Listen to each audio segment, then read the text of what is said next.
waktu itu ditunjuk jadi kepala imigrasi. Sebelum itu ya. Begitu Jualan ditunjuk, bunga istrinya. langsung suruh tutup. Ketika jadi dirjen apa kepala imigrasi lah namanya waktu itu ya. Dulu kepala jawatan imigrasi. Kepala jawatan imigrasi, maka istrinya diminta untuk stop jualan bunga. Karena kenapa? Takut nanti ada acara sedikit pesan bunga dari istrinya. Ya. Pesan bunga dari toko istrinya dan seterusnya. Maka disuruh stop. Di sini Anda menilai pada kasus Nadiem, Anda mau menyampaikan, seharusnya Nadiem bukan hanya melepaskan tanggung jawab, tapi juga menjual semua sahamnya dari kepemilikannya, sehingga ketika ia jadi menteri, terlepas apapun itu, dia tidak terkait dengan perusahaannya sama sekali. Nol. Itu akan luar biasa bersih sekali ya, kan gitu. Tapi juga sebetulnya satu hal yang tidak beliau lakukan, kebijakan ini tidak ada naskah akademiknya sama sekali. Maksudnya? Setiap kebijakan itu rumus, Membeli Chromebook ini? iya, Nggak ada naskah akademiknya. Jadi nggak ada risetnya, nggak ada feasibility studies, nggak ada studi kelayakan. betul, tidak ada. Nggak ada. Iya, jadi kan sekarang kan Terus jatuh gimana dari nunjuknya? langit. Nah justru itu kan itu menjadi tanda tanya kita semua, ya kan? Nah, Harusnya, ya kan? Tidak ada studi kelayakan. Tidak naskah akademiknya yang Naskah bisa akademik. ditunjukkan. Itu tidak ada sampai Jadi hari ini. asal tunjuk, murah, jalanin. Menurut murah. Faktanya seperti karena kita nggak pernah ngeliat naskah akademiknya. Kami masukkan dalam bukti persidangan itu. Kami sampaikan dalam bukti Enggak, persidangan. pertanyaan ada nggak itu? Ada. Naskah akademik ada? Ada. Jadi dalam bukti persidangan di situ ditunjukkan sudah ada kajian teknis semua itu, lalu disimpulkan sampai kepada dua pilihan, Windows atau Chrome OS pada waktu itu, selisih harganya jauh. Jadi satu sekolah itu selisih harganya sampai 50 juta. Murahan Chrome waktu itu. Murahan Chrome satu. Oke. Lalu yang kedua, Windows harus bayar iuran per 3 tahun. Chrome OS gratis. Hanya bayar sekali di depan $20 waktu itu per ininya, lalu gratis. Dari pertimbangan tersebutlah Nadiem memutuskan go ahead. Oke. Ada naskah akademiknya? Ada. Ini, jadi saya jelaskan dulu ya. Naskah akademik itu bukan cuman pembanding, tetapi bicara dari hubungan dari tiap kebijakan ini dengan target atau KPI seorang menteri. Menteri Pendidikan Kebudayaan di era itu targetnya itu jelas ada di RPJMN, di mana salah satunya adalah meningkatkan skor PISA. Nah pertanyaannya PISA adalah Program for International Student Assessment, di mana kita menilai, dunia menilai 3 hal: kemampuan membaca, kemampuan matematika, kemampuan sains. Dan Indonesia sudah 20 tahun lebih itu selalu berada di papan bawah dunia. Bahkan kita levelnya sekarang Kemampuan di level berhitung, kemampuan membaca, dan sains. kemampuan sains. Sains itu ilmu alam, ilmu Ya, sosial. ya. Itu di papan bawah Indonesia. Papan bawah dibandingkan dunia. negara-negara dunia. Jauh sekali kan begitu. Papan bawah itu berapa dari berapa ratus negara misalnya? 170 negara. Kita posisi 5 terbawah lah. 5 terbawah Ya. Indonesia. Ya. Dari 3 pendidikan itu. Iya. Berhitung sekali lagi, kemudian membaca dan sains gitu. Itu udah 20 tahun lebih. 5 terbawah dari 170 dan sekarang negara. kita semakin turun begitu. Sekarang makin turun. Jadi kan pertanyaannya adalah kenapa kebijakan ini diambil sedangkan KPI-nya sendiri tidak dicapai? Kan jadi tanda tanya lagi, padahal KPI beliau bolehlah mengatakan oh ini apa program presiden, tapi yang tertulis di RPJMN adalah meningkatkan skor PISA. Itu tidak dicapai. Dan penentuan ini Anda tidak melihat ada arah untuk melihat peningkatan skor PISA tadi. Faktanya ada. Faktanya nggak ada. Faktanya makin turun. Jadi bukan makin naik, makin turun. Targetnya naik, malah turun kan gitu. Ini sebentar lagi akan kita muncul lagi yang tahun 2025. Pasti akan lebih turun lagi. Kalau terakhir aja 5 besar terbawah, Iya. bisa jadi terbawah, Bisa paling Turun bawah kunci. kan begitu. Nah itu luar biasa. kembali ya, kita bicara konflik kepentingan. Ini nggak berhenti hanya di Chromebook loh. Di KPK itu ada kasus lain, adalah korupsi Google Cloud. Dengan terlapor, Pak Nadiem Makarim dan Juristan juga. oke. Apa itu kasusnya? Google Cloud itu adalah tempat penyimpanan di awan. Jadi Ya, kayak Google Drive gitulah, Oke. tapi ini lebih luas lagi. Jadi kayak nyewa server, Komputasi awan lah, cloud. komputasi awan cloud itu, ya kan? Ini beritanya ada kalau itu sedang didalami oleh KPK. Tapi kan nggak jalan. Ya kita kan belum lihat Tidak menemukan SP3-nya. bukti dan seterusnya, bisa jadi kan seperti Iya, itu. ya nggak apa-apa kan, publik diberitahu aja kalau memang nggak ada kan begitu. Memang itu secara resmi KPK mengatakan, oh Pak Nadiem itu ternyata tidak ada, Tidak cukup bukti dan tidak ini di SP3 kan ya. Kan kita sama-sama ini. Jadi ini Google lagi kaitannya. nah justru itu kan di sini kita melihat begitu banyaknya konflik kepentingan yang mengarah ke satu entitas.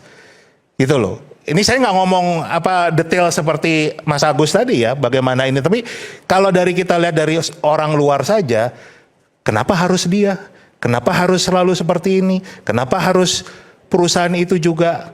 Begitu dilihat, oh ternyata karena perusahaan ini punya hubungan baik dengan perusahaan ini ataupun dengan pelaksana yang disebut sebagai Bu Menteri. Ada konflik Pada zaman kepentingan Anda melihat bahwa Google dengan perusahaan milik Nadiem, dan juga si staf khusus yang DPO ini kan gitu. Yuristan. Oke. Ya, gitu.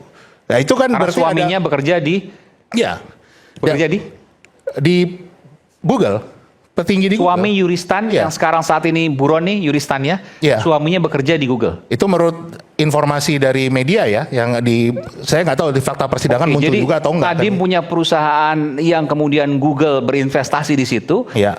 Nadiem punya orang terdekat Kepercayaan ya. yang sekarang buron yang namanya Yuristan, suami bekerja di Google. Di situ Petinggi kemudian bahkan publik gitu.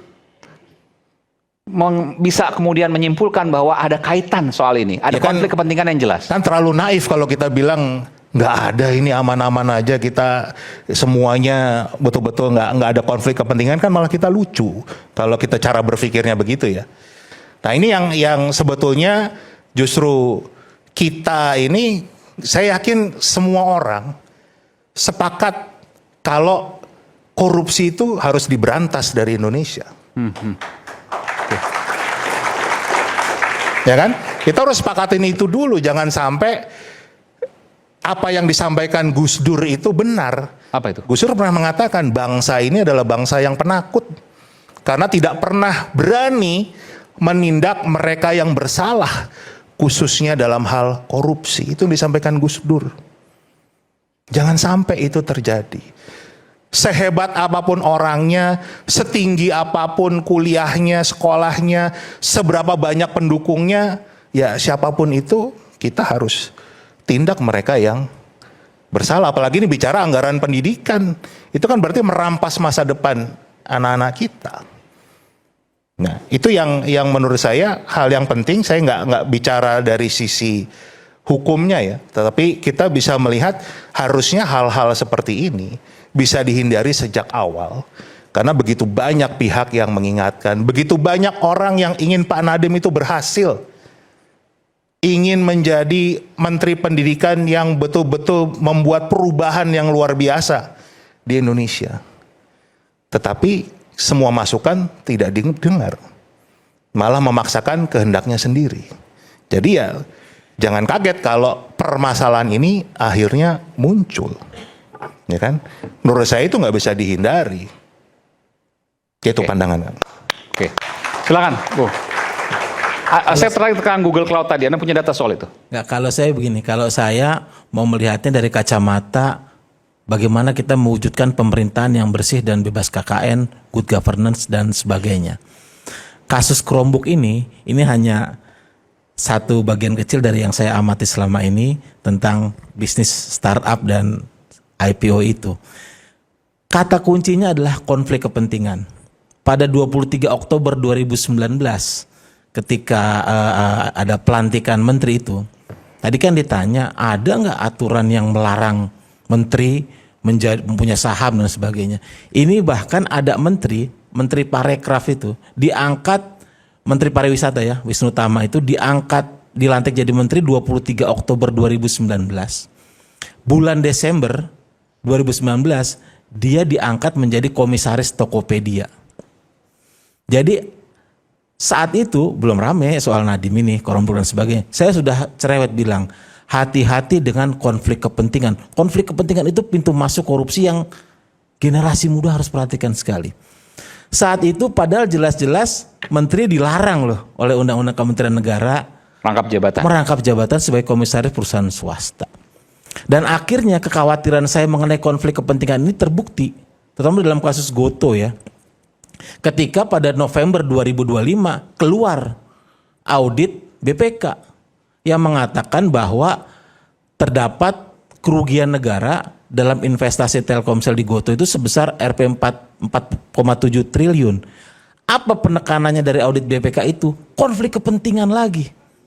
Ada 4 setidaknya konflik kepentingan di situ. Bukan cuma Menteri BUMN dan kakaknya ya yang menjadi pemegang saham di Gotoh. Ada juga Dirut Utama Telkomsel yang juga menjadi direktur di Gotoh. Ada juga komisaris utama Telkomsel yang juga menjadi komisaris utama di Gotoh. Konflik kepentingan lagi-lagi menjadi penekanan. Ketika Chromebook ini, konflik kepentingan juga muncul. Cesar Sengupta itu 2 tahun setelah Nadiem dilantik menjadi menteri 2021, dia menjadi komisarisnya Tokopedia. Gitu. Jadi, Atas persetujuan Nadiem. iya. Karena dia pemegang saham. Artinya pendeknya begini, kita jangan berkutat di masalah pembelaan apa itu kasus-kasus Chromebook, tapi gambaran besarnya. Konflik kepentingan itu pintu masuknya. Konflik kepentingan inilah yang akhirnya memunculkan dalam kasus Nadiem ya, penyalahgunaan wewenang yang terjadi. Misal mengangkat Yuristan sebagai staf khusus yang memiliki, yang faktanya adalah memimpin rapat pengadaan dan sebagainya. Mengangkat IBAM yang orang luar sebagai tim wartek, ya kan, yang punya peran yang disebutkan dominan dalam pengadaan.